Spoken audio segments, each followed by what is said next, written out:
ada warna-warna politik dinasti yang ada di Indonesia. Ya begitu juga misalnya kalau kita bicara di partai penguasa sekarang PDIP kan dianggap itu adalah terah Soekarno, dan siapapun yang nanti menjadi ketum PDIP adalah terah Soekarno, antara Puan Maharani atau Prananda kan begitu.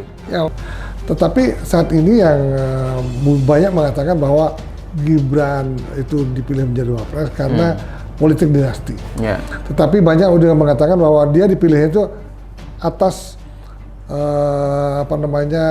upaya-upaya mereka, tentunya juga dibantu oleh Pak Jokowi sehingga menjadi cawapresnya Pak Prabowo. Ya tentunya apabila serangan terus ditujukan kepada Jokowi dan keluarga Jokowi, justru yang lebih diuntungkan nanti adalah koalisi perubahan. Dengan dipilihnya cawapresnya Gibran itu, Gibran merupakan pisau bermata dua. Iya. Bisa menjadi pengurangan kepemilian, kemudian juga ada kenaikan dari Pak Jokowi, sehingga ini masih kita tunggu dalam 1-2 bulan ini siapa sih yang paling hebat.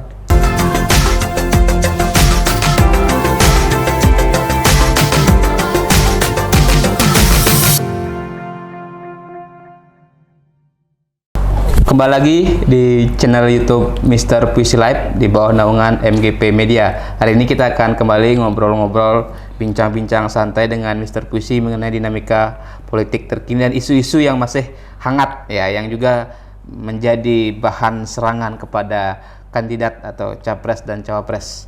Selamat sore Mr. Puisi, kita berjumpa lagi ngobrol-ngobrol santai. Ya, kita akan mulai tentang topik kita hari ini. Siapa yang diuntungkan dengan isu politik dinasti? Tapi sebelum itu saya ingatkan untuk jangan lupa subscribe channel YouTube Mr. Puisi Live di bawah naungan MGP Media. Jangan lupa juga like, komen, dan share konten-konten di channel YouTube ini. Ya Mr. Puisi, ini isu politik dinasti masih rupanya membayangi pasangan Prabowo Gibran. Kira-kira bagaimana mereka harus menghadapi dan siapa sebenarnya yang diuntungkan dengan isu ini? Terima kasih, selamat siang. Kini Mr. Puisi Live kembali membahas mengenai masalah politik. Hari ini terlihat yang dibahas adalah masalah dinasti. Kita ingin tahu dulu dinasti apa sih sebetulnya dinasti itu. Kalau dinasti itu kalau setahu saya adalah zaman kerajaan misalnya. Dari turun-temurun mereka dari kakek, anak, dan turun-menurun akan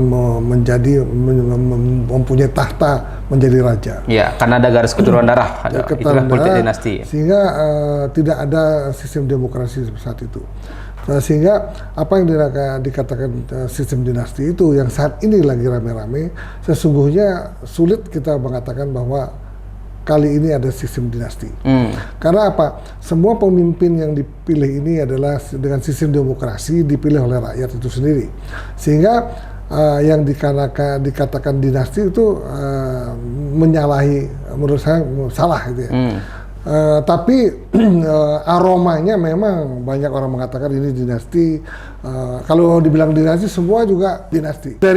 Dari partai politik sendiri itu sudah merupakan politik dinasti. Ya, karena kan ada ketua partai yang memang juga diisi tinggi-tinggi diisi oleh keluarga, satu keluarga kan begitu. Ya, tetapi walaupun pemilihannya secara pemilihan anggota, tetapi yang menentukan sebetulnya seperti contohnya misalnya di Partai Demokrat. Ya dipilihnya secara aklamasi. Ya, AHY kan sebelumnya kan SBY yang menjadi ketua. Warna dari pilihan ini mungkin datang dari SBY. Itu juga dikatakan demokrasi, tetapi ada warna-warna politik dinasti yang ada di Indonesia. Ya begitu juga misalnya kalau kita bicara di partai penguasa sekarang PDIP kan dianggap itu adalah terah Soekarno, dan siapapun yang nanti menjadi ketum PDIP adalah terah Soekarno, antara Puan Maharani atau Prananda kan begitu. Ya nanti percampuran politik dinasti dan politik yang menganut demokrasi itu akan menyulitkan apabila misalnya sang pemimpin itu tidak mempunyai kader yang bagus. Akhirnya kalau tidak punya kader akan untuk muncul kader-kader di luar dari dinasti politik ini mungkin akan sulit. Nah itu bisa menjadi perpecahan nantinya. Ya, coba kalau kita bicara persepsi publik, ini ada hal yang menarik karena beberapa survei belakangan menunjukkan sebenarnya masyarakat mayoritas menganggap politik dinasti itu tidak berbahaya. Artinya juga mereka menganggap tidak masalah ketika seperti dinarasikan ada politik dinasti atau dalam konteks misalnya pencalonan Gibran sebagai cawapres Prabowo, toh juga yang memilih ada masyarakat. Nah, apakah ini juga bentuk masyarakat sebenarnya sudah mulai cerdas memaknai politik dinasti itu berbeda dengan apa yang terjadi ketika zaman kerajaan dengan mungkin di era sekarang, di era demokrasi atau era pasca reformasi?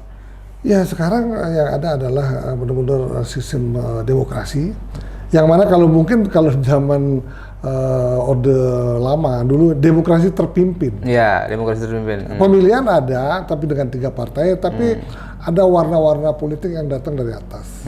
Nah, itulah menyebabkan juga dulu tidak ada masalah yang sangat seperti sekarang Ya, ini. stabilitas politik cenderung lebih stabil ketika masa itu. Cenderung stabil, dan sekarang makin banyak partai politik, makin banyak relasi yang saling menjelek-jelekan. Nah, untuk sistem apa yang dikatakan diuntungkan, siapa sih dalam politik dinasti diuntungkan? Tetapi saat ini yang banyak mengatakan bahwa Gibran itu dipilih menjadi wapres karena politik dinasti. Ya. Tetapi banyak udah mengatakan bahwa dia dipilih itu atas upaya-upaya mereka, tentunya juga dibantu oleh Pak Jokowi sehingga menjadi cawapresnya Pak Prabowo. Nah, ini juga ada narasi-narasi dinasti. Tetapi sesungguhnya nanti apabila ini tidak disukai oleh masyarakat, sistem seperti ini tidak disukai oleh masyarakat luas, maka dia tidak akan dipilih dalam Pilpres 2024. Ya. Nah, artinya nanti sebagai pemimpin nantinya Bapak Prabowo maupun Bapak Gibran dipilih oleh rakyat, bukan dipilih oleh presiden. Ya. Nah, jadi itulah, jadi sekarang politik sudah makin dewasa, semua informasi bisa dilakukan melalui digital. Rasa-rasanya ini juga pada akhirnya juga masyarakat akan memilih siapa yang terbaik. Entah dia siapa, entah anak muda, entah orang tua.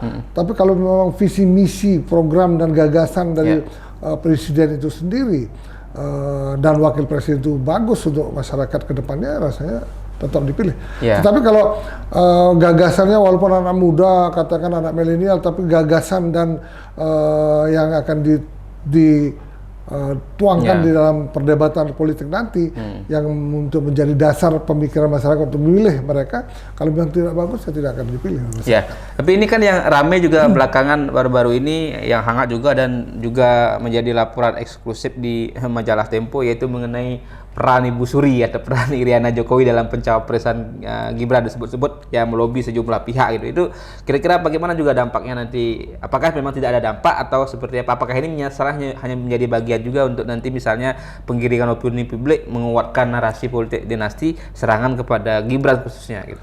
Ya, tentunya apabila serangan itu ditujukan kepada Jokowi dan keluarga Jokowi, justru yang lebih diuntungkan nanti adalah koalisi perubahan.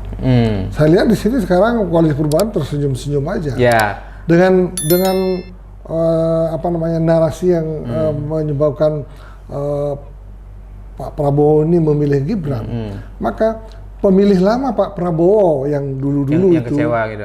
kecewa akan lari ke Pak Anies. Pak Anies ya, pemilih yang kecewa dengan Jokowi juga bisa lari ke Anies kan gitu. Dan pemilih Pak Jokowi bisa ke Anies juga, tetapi pemilih Pak Jokowi yang sekarang yang membelah dari Partai Demokrasi itu sendiri, dari PDP sebelumnya, akan banyak lari ke Pak Prabowo. Prabowo. Nah, kelihatan sini lebih banyak larinya ke Pak Prabowo daripada dia lari ke Anies. Nah, itu yang dikatakan oleh politikus atau pengamat politik Burhanuddin, itu bahwa dengan dipilihnya cawapresnya Gibran itu Gibran merupakan pisau bermata dua. Iya. Bisa menjadi pengurangan kepemilian, kemudian juga ada kenaikan dari Pak Jokowi, sehingga ini masih kita tunggu dalam 1-2 bulan ini siapa sih yang paling hebat. Oke. Terakhir, apakah serangan isu politik dinasti ini akan mengganggu Prabowo Gibran, khususnya juga TKN dalam 3 bulan ke depan ini, apakah masih bisa cukup mengganggu mereka? Apa mereka mungkin akan santai saja menyikapi ini? Atau bahasanya mungkin PSI atau Pak Prabowo jogetin saja gitu? Sekarang itu masyarakat udah pintar dan santai aja narasi seperti ini. Seperti ini misalnya, ada seseorang dia sudah fanatik untuk memilih calon A gitu. Mereka tuh terus dinarasikan yang negatif. Dalam artinya juga percaya, wah memang dia tuh negatif, tetapi kita tetap memilih dia. Nah itu banyak hal-hal yang seperti itu yang terjadi di masyarakat. Oke, apalagi juga tadi kalau kita misalnya mengaca kepada hasil survei, masyarakat tidak terlalu khawatir kan begitu Mr. Puisi, sepanjang ini adalah dipilih oleh rakyat. Oke, terima kasih Mr. Puisi. Nanti kita akan sambung dengan obrolan berikutnya. Tentu masih banyak hal-hal menarik yang kita bahas. Dinamikanya semakin seru juga, serangan-serangan ya semakin panas. Kubu Ganjar dengan Prabowo juga semakin menarik untuk kita simak dan kita analisis ke depannya. Jadi sebelum saya akhiri, saya ingatkan untuk jangan lupa subscribe channel YouTube Mr. Puisi Live di bawah naungan MGP Media. Jangan lupa juga like, share, dan komen konten-konten di channel YouTube ini. Terima kasih. Salam pemilu damai.